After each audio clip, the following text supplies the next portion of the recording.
প্রিয় শিক্ষার্থীরা, এখন আমরা ইউনিট 5 এ যৌথ মূলধনী কারবারের মূলধন বা শেয়ার সংক্রান্ত যে সকল গাণিতিক সমস্যা রয়েছে সেগুলো আলোচনা করব।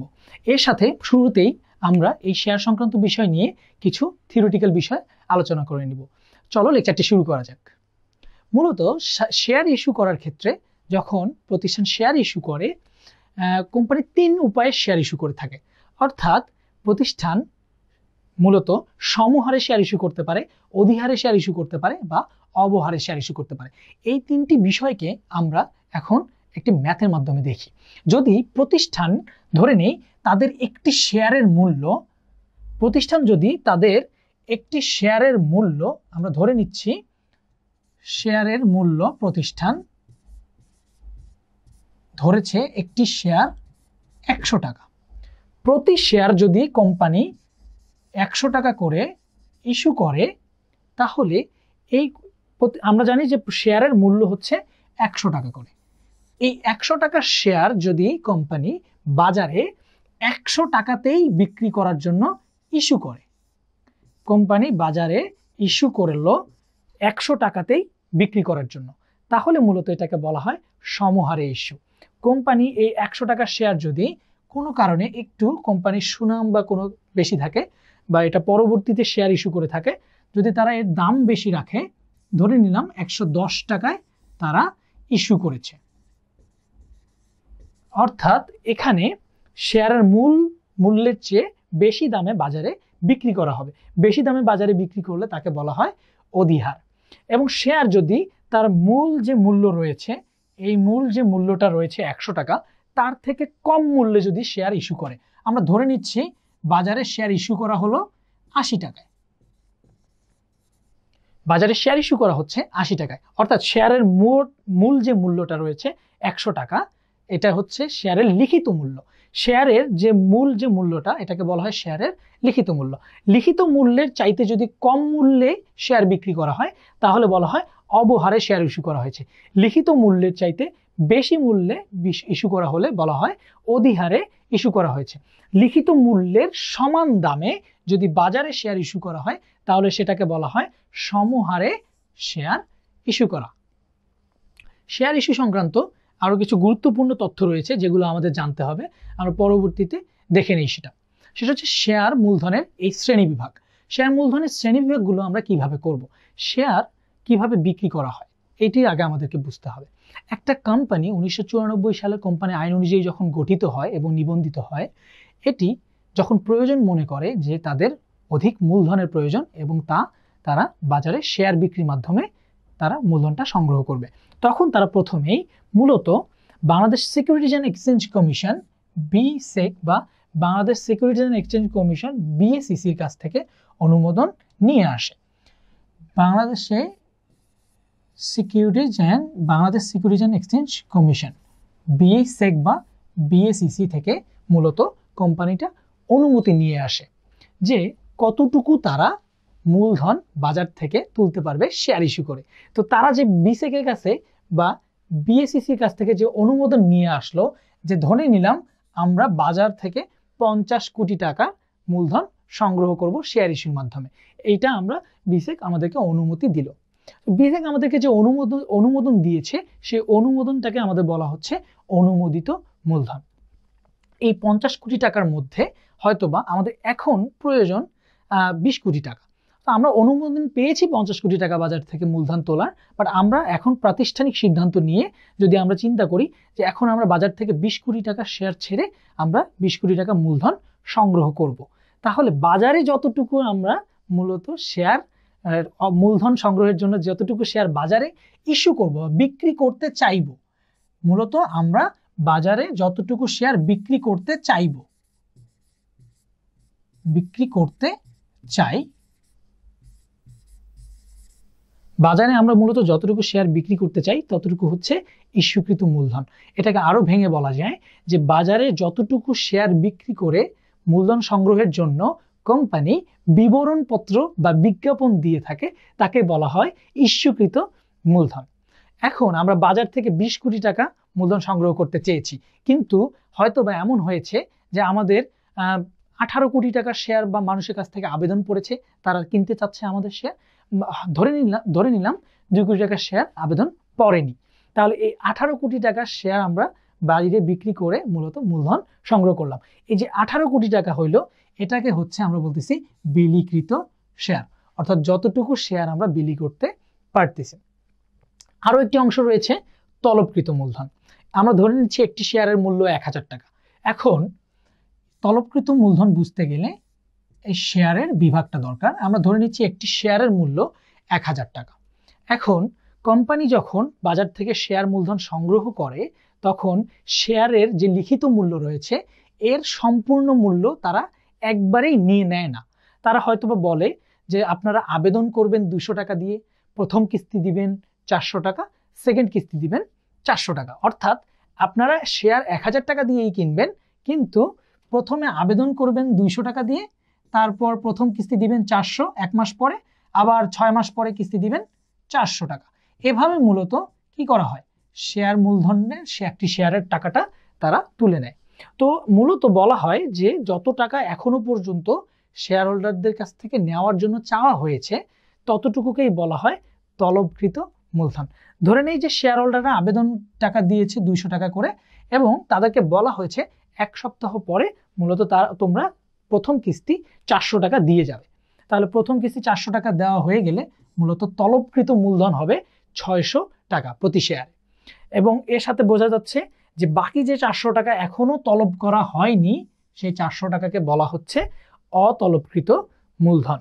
এবং এর সাথে সাথে বলা যায় আদায়কৃত মূলধন বলা যায় প্রতি শেয়ার প্রতি 400 টাকা এবং 200 টাকা। 600 টাকা হচ্ছে আদায়কৃত মূলধন, আর এখনো আমরা আদায় করিনি বা তলব করিনি হচ্ছে 400 টাকা। এরপরে মূলত একটি খুবই গুরুত্বপূর্ণ পয়েন্ট রয়েছে সংরক্ষিত মূলধন সম্পর্কে। সংরক্ষিত হচ্ছে রিজার্ভড ক্যাপিটাল। যদি কোম্পানি তাদের বোর্ড মিটিংয়ে এরকম সিদ্ধান্ত নেয় যে ভবিষ্যতে কোম্পানি বিলোপ সাধন যখন হবে, এখানে ইম্পর্টেন্ট লাইনটা হচ্ছে বিলোপ সাধন। কোম্পানি বিলোপ সাধনের সময় মূলত শেয়ারের যে অংশের টাকা তারা শেয়ার হোল্ডারদের কাছ থেকে নেয়, সেই অংশটুকুকে বলা হয় সংরক্ষিত মূলধনের অংশ। এই অংশ সংরক্ষিত মূলধনের অংশটা শেয়ার হোল্ডার যারা শেয়ার কিনবে তাদের জন্য একটা দায়, অর্থাৎ প্রতিষ্ঠান যখন বিলোপ সাধন ঘটবে তখন তাদেরকে এটা প্রতিষ্ঠানকে পরিশোধ করে দিতে হবে। আমরা শেয়ার মূলধন সংক্রান্ত এখন গাণিতিক সমস্যাগুলো একটা একটা করে সলভ করব। এখানে মূলত প্রথমেই রয়েছে যে আমাদের প্রশ্নগুলো পরীক্ষায়, বিশ্ববিদ্যালয় পরীক্ষায় কিভাবে এসেছে। বিশ্ববিদ্যালয় পরীক্ষাগুলো কোশ্চেনগুলোতে যে যে পয়েন্টগুলো লেখা থাকে আমি সেগুলো দাগ দিয়ে দিয়ে দেখিয়ে দিচ্ছি। মূলত পরীক্ষার হলে কোশ্চেনগুলো এভাবে বড় করে কোশ্চেনটা দেওয়া থাকবে, কিন্তু কোশ্চেন আমরা সলভ করব 20 থেকে 30 সেকেন্ডের মধ্যে। 20 থেকে 30 সেকেন্ডের সলভ করার জন্য আমাদের মূলত প্রথমেই জানা দরকার কোশ্চেন কি, কোশ্চেনটা কি চেয়েছে। কোশ্চেনে চেয়েছে অবহারের পরিমাণ কত, এবং এই জায়গাটা ট্রিকি। আমরা প্রশ্নটা পড়ি। এক্স কোম্পানি লিমিটেডের অনুমোদিত মূলধন 50,000 টাকা। খেয়াল রাখতে হবে প্রতিষ্ঠানে অনুমোদিত মূলধন এটা জাস্ট একটা অনুমতি নিয়ে আসা, এটি কিন্তু আমাদের হিসাবভুক্ত হয় না, কারণ এর সাথে আমরা মূলত হিসাবভুক্ত শুরু হয় আমাদের শেয়ার ইস্যু করা থেকে। শেয়ার ইস্যু করা থেকে আমাদের প্রতিষ্ঠানে হিসাবভুক্ত করা হয়, তাহলে এটি আমাদের কোনো কাজে লাগতেছে না। এবং প্রতিটি শেয়ার 100 টাকা করে অনুমোদন নিয়ে আসছে, ঠিক আছে। একটা শেয়ারের লিখিত মূল্য 100 টাকা, এটা আমাদের প্রশ্নে তথ্যটা দেয়া থাকলো। শেয়ার হচ্ছে 100 টাকা করে। কোম্পানি 2016 সালে 20,000 শেয়ার 22,50,000 টাকায় এবং 25,000 শেয়ার 24 লক্ষ টাকায় ইস্যু করেছেন। অবহার কত? এখানে বুঝতে হবে যে কোন শেয়ারটা কম দামে বিক্রি হয়েছে। আমরা জানি লিখিত মূল্যের চেয়ে কম মূল্যে বিক্রি হওয়া মানে অবহারে ইস্যু করা বোঝায়। লিখিত মূল্যের চেয়ে বেশি দামে বিক্রি করা মানে অধিহারে ইস্যু করা বোঝায়। আমাদের এখানে প্রশ্নটি চেয়েছে অবহারের পরিমাণ কত।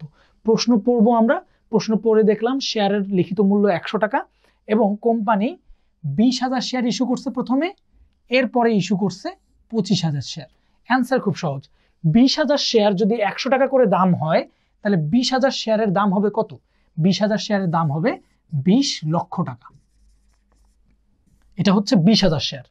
আর পরবর্তীতে 25,000 শেয়ার ইস্যু করেছে। 25,000 শেয়ার যদি 100 টাকা করে দাম হয়, মূল্য হয়ে থাকে, তাহলে মূলত সেই শেয়ারের মূল্য হচ্ছে 25 লক্ষ টাকা। এখানে খেয়াল করে দেখব, আমরা 20 লক্ষ টাকার শেয়ার বিক্রি করেছি 22,50,000 টাকায়, তার মানে এটা বিক্রি হয়েছে অধিহারে। এখানে খেয়াল করে দেখি 25,000 শেয়ার 100 টাকা করে লিখিত মূল্য, 25 লক্ষ টাকা দাম হওয়ার কথা ছিল, কিন্তু আমরা পেয়েছি কত লক্ষ টাকা? পেয়েছি 24 লক্ষ টাকা। অর্থাৎ এখানে মূলত হয়েছে অবহার। অবহার কত টাকা হয়েছে? 25 লক্ষ টাকার শেয়ার আমরা বিক্রি করেছি কত টাকায়? 24 লক্ষ টাকায়। এখানে সহজেই বোঝা যাচ্ছে অবহারের পরিমাণ 1 লক্ষ টাকা। এখানে অবহারের পরিমাণ দাঁড়াচ্ছে 1 লক্ষ টাকা। খেয়াল রাখতে হবে, যে জায়গাটাতে ভুল করে স্টুডেন্টরা সেটা হচ্ছে তারা এই যে অধিহারে শেয়ার ইস্যু করেছে এটা নিয়েও কাজ করে। অধিহারে যত টাকা এসেছে ওখান থেকে মাইনাস করে বিভিন্ন কাজ করে, ওটা করা যাবে না। আমাদের শুধুমাত্র অবহারের টাকাটুকু বের করতে হবে। অধিহারেরও যদি আমরা সেম ম্যাথ একটা দেখি, সেখানে আমরা বুঝতে পারবো সহজে যে সেখানেও অবহারের কাজটা করতে হয় না। আমরা অধিহারের এই অঙ্কটা সলভ করে দেখি। প্রবাহ কোম্পানি 2012 সালে 1 জুলাই তারিখে গঠিত হয়। তারা কোম্পানি অনুমোদিত মূলধনের পরিমাণ ছিল প্রতিটি 100 টাকা মূল্যের, খেয়াল রাখতে হবে আমাদের শেয়ারের লিখিত মূল্যটা দরকার, তাহলে শেয়ারের এখানে লিখিত মূল্য হচ্ছে প্রতিটি 100 টাকা করে। এই তথ্যটা আমাদের জরুরি। 25,000 সাধারণ শেয়ার তারা অনুমতি পেয়েছে যে বাজারে ইস্যু করতে পারবে। প্রথম বছর কোম্পানি 7,000 শেয়ার ইস্যু করেছে। এরপরে মোট 7,000 শেয়ার 8,40,000 টাকা ইস্যু করেছে। এরপরে তারা 8,000 শেয়ার 6,80,000 টাকায় বিলি করলে অধিহারের পরিমাণ কত? প্রশ্ন খেয়াল রাখতে হবে, অধিহারের পরিমাণ কত? এই জায়গাটাতে ভুল করে স্টুডেন্টরা। আমার কাছে কিন্তু অবহার অধিহার সব চাই নাই, শুধু অধিহার চেয়েছে কত টাকা। তাহলে খেয়াল করব, প্রথমে 7,000 শেয়ারের মূল্য কত? 100 টাকা করে। 7,000 শেয়ার যদি 100 টাকা করে মূল্য হয়, তাহলে মূলত আমাদের পাওয়ার কথা কত টাকা? 7 লক্ষ টাকা। আবার পরবর্তীতে 8,000 শেয়ার 100 টাকা করে যদি মূল্য হয়, আমাদের পাওয়ার কথা 8 লক্ষ টাকা। খেয়াল করব, আমরা এখানে বুঝে যাব যে অধিহার কোনটা এবং অবহার কোনটা। এখানে 7 লক্ষ টাকা পাওয়ার কথা, বাট পেয়েছি কত টাকা? পেয়েছি 8,40,000 টাকা। অর্থাৎ এটা হয়েছে অধিহার। এখানে 8,000 শেয়ার 8 লক্ষ টাকায় বিক্রি করার কথা ছিল, বিক্রি করেছি কত টাকায়? 6,80,000 টাকায় বিক্রি করতে পেরেছি। তার মানে এটা হয়েছে অবহার। এই অঙ্কের মধ্যে আমার প্রশ্ন হচ্ছে অধিহারের পরিমাণ কত টাকা। যেহেতু অধিহারের পরিমাণ জানতে চেয়েছে, তাহলে খেয়াল করে দেখো, যেহেতু 8,40,000 টাকায় বিক্রি করেছি 7 লক্ষ টাকার শেয়ারগুলো, তার মানে বোঝাই যাচ্ছে আমাদের মূলত 1,40,000 টাকা এখানে অধিহার রয়েছে। অধিহার রয়েছে 1,40,000 টাকা।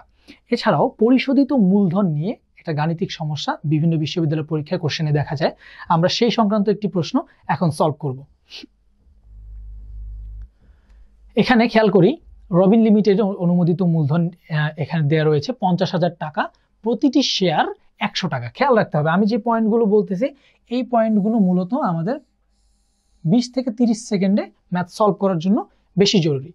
যে কোম্পানি 2016 সালে 20,000 শেয়ার 18,50,000 টাকায় ইস্যু করেছে, 20,000 শেয়ার ইস্যু করেছে। এরপরে তারা 15,000 শেয়ার 17,50,000 টাকায় ইস্যু করেছে। এখানে অধিহার বা অবহার কিচ্ছু চায়নি, প্রশ্নে বলা হয়েছে এখানে কোনো অনাদায়ী বা অগ্রিম তলব নেই, তাহলে পরিশোধিত মূলধনের পরিমাণ কত টাকা? পরিশোধিত মূলধনের পরিমাণ কত? মনে রাখতে হবে, পরিশোধিত মূলধনের ক্ষেত্রে অধিহার বা অবহারের কোনো কাজ হবে না। যখনই প্রশ্নে দেখব আমরা পরিশোধিত মূলধন কত টাকা, তখনই মনে রাখতে হবে কতটুকু শেয়ার ইস্যু করা হয়েছে। মোট শেয়ার ইস্যু, মোট শেয়ার ইস্যু, কতটুকু শেয়ার আমরা ইস্যু করেছি মূলত, গুণ করব এর লিখিত মূল্য দিয়ে। তাহলে এখানে খেয়াল করে দেখো, আমরা অনুমোদন পেয়েছি 50,000 শেয়ারে, এটা আমাদের প্রয়োজন নেই। আমরা কতটুকু শেয়ার ইস্যু করেছি? 2016 সালে 20,000 শেয়ার ইস্যু করেছি। টাকার পরিমাণ আমাদের জানতে হবে না, কেননা আমাদের অধিহার অবহার কিচ্ছু দরকার নেই। এবং আরো শেয়ার ইস্যু করেছি কত? 15,000। তাহলে মোট শেয়ার ইস্যু করলাম কত? মোট শেয়ার ইস্যু করেছি আমরা হাজার শেয়ার, এবং প্রত্যেকটা শেয়ারের লিখিত মূল্য কত টাকা? প্রত্যেকটা শেয়ারের লিখিত মূল্য 100 টাকা। তাহলে 35,000 গুণ 100, অর্থাৎ আমাদের পরিশোধিত মূলধনের পরিমাণ 35 লক্ষ টাকা। তোমরা এইচএসসিতে এইটা শেয়ার মূলধন হিসেবে ক্রেডিট করতা। শেয়ার মূলধন হিসেবে যত টাকা ক্রেডিট করতা তাকেই মূলত বলা হয় পরিশোধিত মূলধনের পরিমাণ। সহজে মনে রাখবো যে মোট শেয়ার ইস্যু করা হয়েছে তাকে লিখিত মূল্য দিয়ে গুণ করলে পরিশোধিত শেয়ার মূলধনের পরিমাণ পাওয়া যায়। শেয়ার ইস্যু সংক্রান্ত লভ্যাংশ প্রদান নিয়ে একটি গাণিতিক সমস্যা প্রায় বিভিন্ন বিশ্ববিদ্যালয়ের প্রশ্নে দেখা যায়, সেটি সংক্রান্ত একটি প্রশ্ন আমরা এখন আলোচনা করব। এখানে খেয়াল করব, আমরা লেখা রয়েছে রবিন লিমিটেড 10 টাকা মূল্যের 50,000 শেয়ার ইস্যু করেছে। তাহলে শেয়ারের মূল্য কত টাকা? আমাদের প্রথম যে জিনিসটি খেয়াল রাখতে হয় সেটা হচ্ছে লিখিত মূল্যটা। লিখিত মূল্য হচ্ছে 10 টাকা, যা পূর্ণ মূল্যে পরিশোধিত, অর্থাৎ 50,000 শেয়ারে 10 টাকা করে নেওয়া হয়েছে। চলতি বছরে বন্টনযোগ্য মুনাফার পরিমাণ হচ্ছে 2,60,000 টাকা, অর্থাৎ নিট মুনাফা এসেছে, বছর শেষে বন্টনযোগ্য করা যাবে, সেটা হচ্ছে 2,60,000 টাকা। প্রশ্নে বলা হয়েছে 10% হারে লভ্যাংশ ঘোষণা করা হলে লভ্যাংশের পরিমাণ কত? স্টুডেন্টরা এই অংশটাতে একটু ট্রিকি পয়েন্ট থাকার কারণে এখানে ভুল করে আসে। লভ্যাংশের পরিমাণ যেহেতু 10%, স্টুডেন্টরা ভুল করে কোথায়? স্টুডেন্টরা ভুল করে এই 2,60,000-এর সাথে গুণ করে দিয়ে আসে 10%। নেভার, 2,60,000-এর সাথে 10% কখনো গুণ হবে না। প্রতিষ্ঠানের লভ্যাংশ দেয়া হয় পরিশোধিত মূলধনের উপর, মনে রাখতে হবে পরিশোধিত মূলধনের উপর পার্সেন্টেজ, পরিশোধিত মূলধনের উপর লভ্যাংশ দেয়া হয়। তাহলে সহজে আমরা বলতে পারি যে আমাদের কাছে পরিশোধিত মূলধন যত রয়েছে তার উপর মূলত লভ্যাংশের হার আমরা গুণ করে দিব। খেয়াল রাখতে হবে, লভ্যাংশ যদি চায় প্রশ্নে, তাহলে আমাদের পরিশোধিত মূল্য আমরা আগের অঙ্কে বের করে এসেছি যে শেয়ারের মূল্যের সাথে যতগুলো শেয়ার ইস্যু করা হয়েছে সেগুলো গুণ করতে হবে, অর্থাৎ 50,000 শেয়ার গুণ 10 টাকা। তাহলে পরিশোধিত মূল্য দাঁড়াচ্ছে 5 লক্ষ টাকা। পরিশোধিত মূল্য 5 লক্ষ টাকা, এর সাথে লভ্যাংশের হার হচ্ছে 10%। 5 লক্ষ টাকার 10%, তোমরা লেকচার শিটের আরো প্রশ্নগুলো রয়েছে সেগুলোর সাথে প্র্যাকটিস করবে। 10% 50,000 টাকা, ম্যাথগুলো নিজের মতো করে প্র্যাকটিস করবে। লেকচার শিটে নমুনা আরো বেশি বেশি প্রশ্ন রয়েছে, সেগুলো নিজের দক্ষতা বৃদ্ধির জন্য প্র্যাকটিস করবে তোমরা। তাহলে এখানে খেয়াল রাখতে হবে বিষয়টি যে লভ্যাংশ যদি প্রশ্নে বলা থাকে লভ্যাংশের পরিমাণ কত, তাহলে আমরা পরিশোধিত মূলধনের উপর মূলত লভ্যাংশ প্রদান করা হয়। হ্যাঁ, আমাদের বন্টনযোগ্য মুনাফার উপর লভ্যাংশ প্রদান করা হয় না, এগুলো খেয়াল রাখতে হবে। এখন আমরা ইউনিট 6-এ মূলত এই সংক্রান্ত আরো কিছু থিওরিটিক্যাল বিষয়গুলো নিয়ে আমরা আলোচনা করব, যেখান থেকে বিভিন্ন বিশ্ববিদ্যালয় ভর্তি পরীক্ষার প্রশ্নগুলো বারবার এসেছে।